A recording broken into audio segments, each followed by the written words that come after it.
Hey there, I'm Teri for Elements Bath & Body, and today I'm going to be showing you how to make a soap mold out of a cereal box. This mold is a tall and skinny mold, but you could really use this technique to make any kind of mold out of any kind of box. First, you'll need to gather some supplies. You'll need a ruler, some masking tape, an exacto knife or a utility knife, some glue, packaging tape, 2 rubber bands, something to mark with, and scissors. Also, you need a box, and I picked this Honey Bunches of Oats cereal box because the bottom of the box is the closest to the size that I wanted for the mold that I want to create for this tall and skinny mold. And freezer paper is coated with plastic on one side of it, and it's really good for on molding your soap. It doesn't stick like other wax paper or parchment paper would. You can find this in the section of the store that has the wax paper and parchment paper. And finally, you need a mat or something to cut on. Now, this is a mat specifically for cutting on, but you could use something like cardboard. You just need to protect the surface that you're working on so you don't cut through. And also, this cardboard is corrugated cardboard, and you need that to reinforce the sides of your mold because the cereal box is rather thin, so you need corrugated cardboard. And for this mold, you just need a sheet that's 10 by 10 or larger.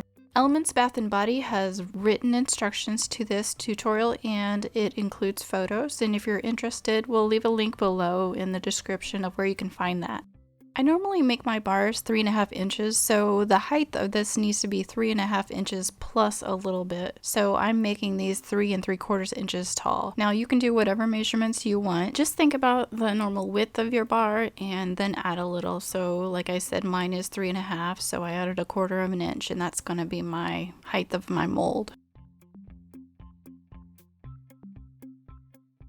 The next step is just joining the lines together, and you could either start cutting with the exacto knife, or you can just make sure you measured right and join them together with a marker first.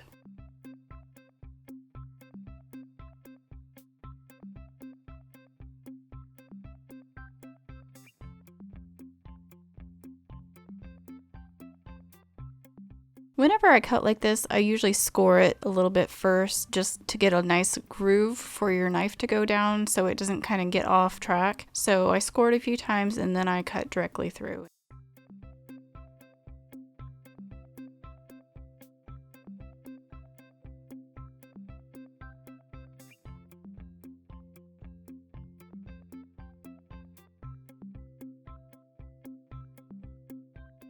Finish by making sure that the corners are cut all the way through.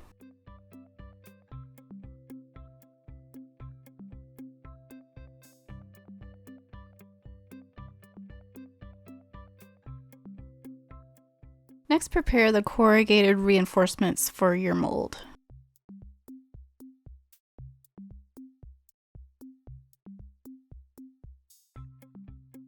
When this cardboard is going to be on the side of your mold, you need the lines of the corrugation to be horizontal and not vertical, because that's the way it supports the mold the best.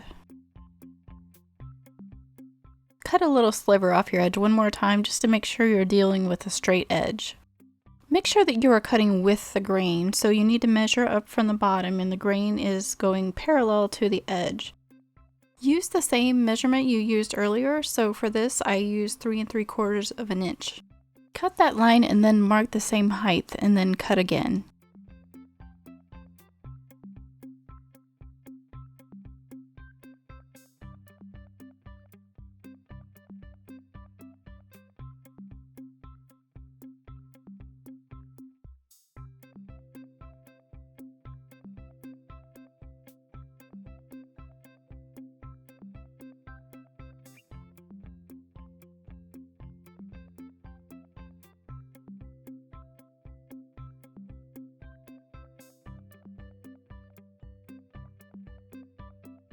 From each one of these strips, you're going to cut one end and one side. So next you just need to figure out how long each of these needs to be, and you can just eyeball it, or you can just measure it with a ruler, or just use the side of the box as a reference.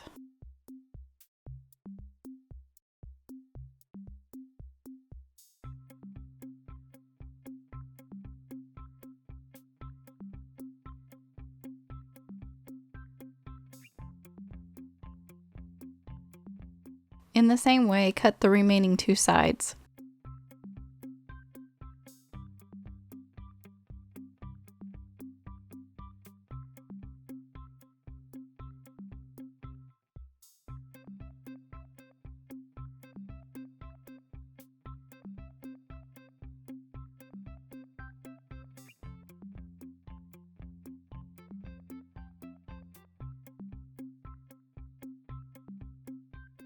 Next, glue the reinforcements to the sides and then just add the 2 rubber bands on to hold it in place.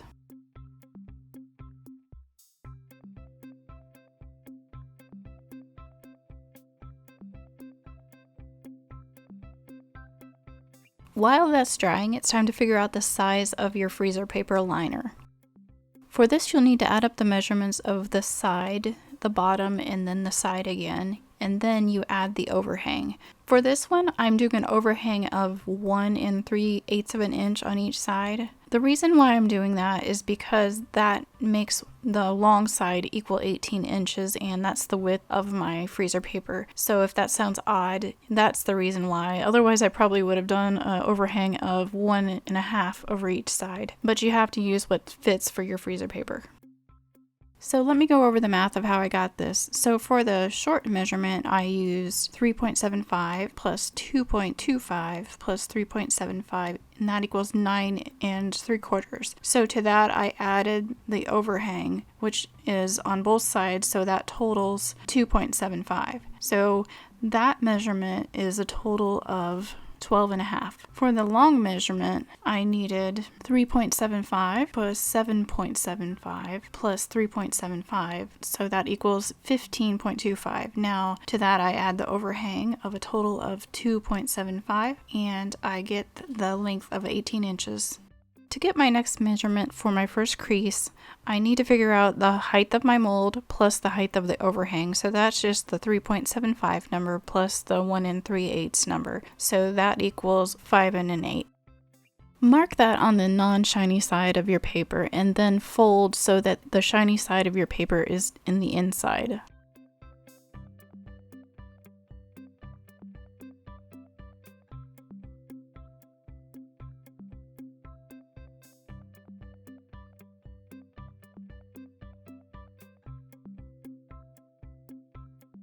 Now that the glue is dry, use packaging tape to tape the corners.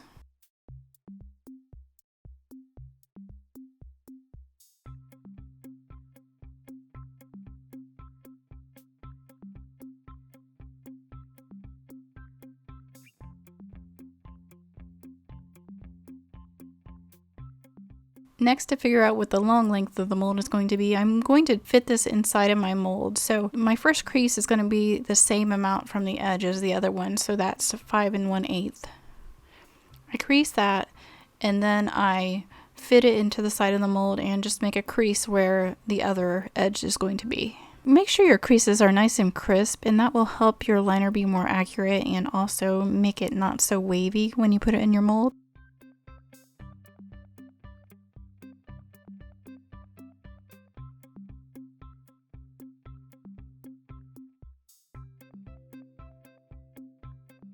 Next, we need to figure out the width of the mold, and instead of sliding that inside because it's so tight, I just used the ruler to measure, and this measurement was 2 1/8. So I'm just making a line at 2 1/8, and remember your shiny side is the inside of your mold.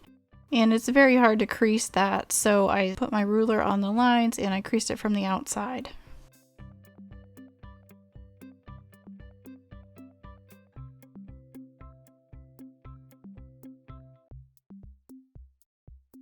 Once everything's creased properly, check your liner and make sure that it fits well.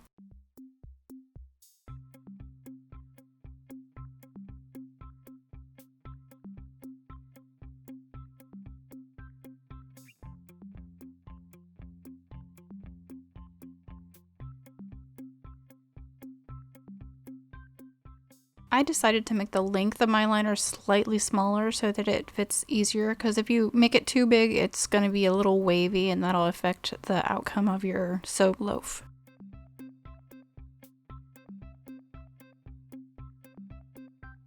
Next, all these corners are going to be excess material, so to get a little of the bulk of it out of there, trim off the corners like you see here.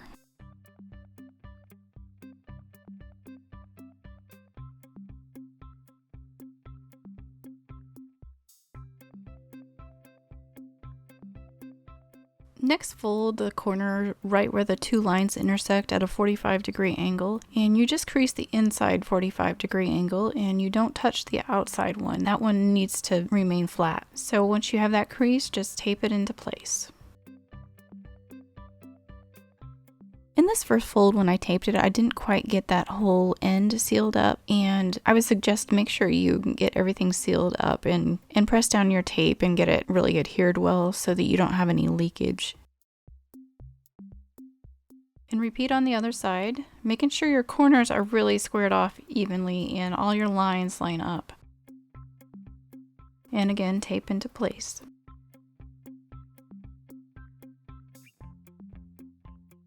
Next, repeat on the other side, and this one is a little more tricky because you don't have as much room to play with there, but you just have to make your lines line up and tape them into place.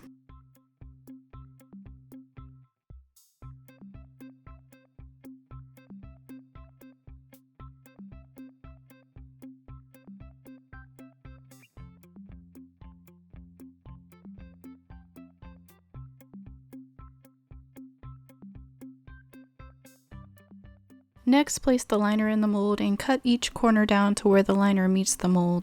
Because of the thickness of the mold, the top of each side will get 2 creases for each side. These creases also help the liner to be more stable and not to become wavy on the sides. So don't overlook this detail.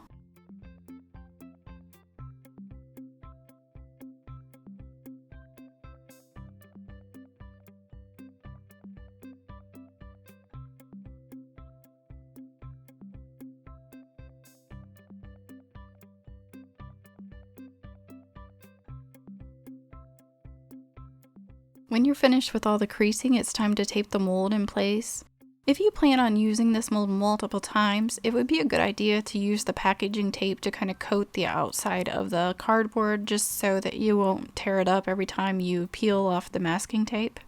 To figure out how much oils you need in the mold you just made, there's a formula to roughly estimate that amount, and it is length times width times height of the soap you want times 0.4. That's for American measurements. For metric, it's length times width times height times 0.7. These formulas are just estimates for your oil weight, so they're not going to be exact. It depends on how much of a water discount you have. So once you make your first batch, you can just decide whether you want to keep that the same or bring it up or down depending on how your batch comes out. You can find a written version of this tutorial at Elements Bath & Body's website under the Explore tab, and then go to Learning Center and Tips and Tricks. Thank you for joining us and have a great day.